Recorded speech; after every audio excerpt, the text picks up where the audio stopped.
میلیشیا و هێزی چەکداری لایەنەکان، حزب و مەزهەب و کەس و کۆمپانیاکان لە هەر وڵاتێکدا هەبن هەمیشە وەک بۆمبی چێنراوان و لە هەر ساتێکدا ئەگەری تەقینەوەیان هەیە.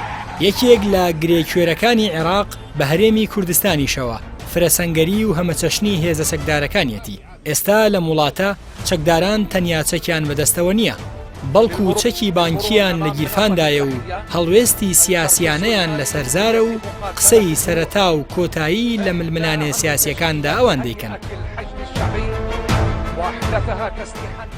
بەشێک لە چاودێران پێیان وایە میلیشیا چەکدارەکانی عێراق هێزی ئابوورین، سایە و پایەی جێبەجێکاری ڕژێمی سیاسی وڵاتن. ئەوان ڕۆچوونەتە نێو دامەزراوەی بەڕێوەبردن و فەرمانڕەوایی کردنی دەوڵەت. چرخی وڵات و حکومڕانیش لە بەرژەوەندیاندا دەسوڕێ، هەر بۆیە بە خوێن پارێزگاری لە سوڕانی ئەو چرخە دەکەن.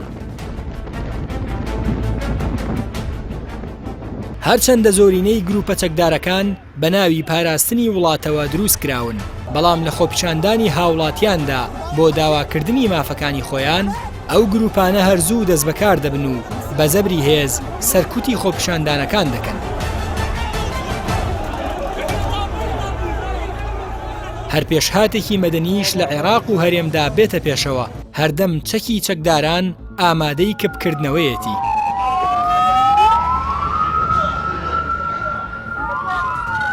بەپێی ئەو ئامارانەی کە پەیام دەستی کەوتون، ژمارەی گروپە جۆراوجۆرەکانی حەشتی شەعبی کە پڕچەکترین هێزی چەکدارن لە عێراق لە نێوان ساڵانی 2014 بۆ 2018 بەم جۆرە بووە: 67 گروپی چەکداری شیعە، 43 گروپی چەکداری سوننە، 9 گروپی چەکداری کەمایەتیەکانی تورکمان، ئێزدی و مەسیحی.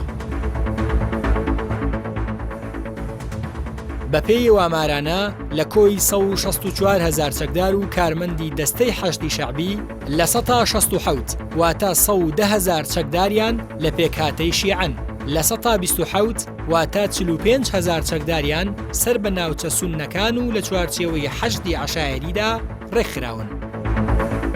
ئەمە جگەلەوەی 10,000 چەکداریان کە لە 106 هێزەکانن سەر بە پێکهاتەکانی تری کەمایەتیەکانی عێراقن.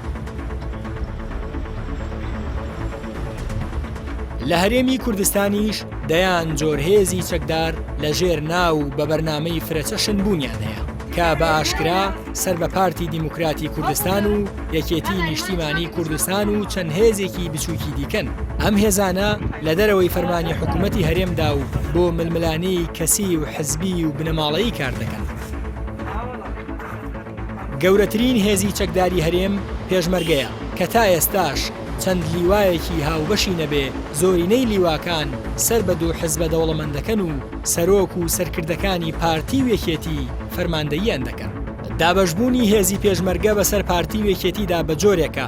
لەم ڕۆژانەدا وەزیری پێشمەرگە وتی کاتێک ئەو بۆ یەکەم جار چووەتە وەزارەتەکە زیاتر لە مەقڕ و بارەگای حزبی چووە نەک وەزارەتێکی حکوومەتی هەرێم.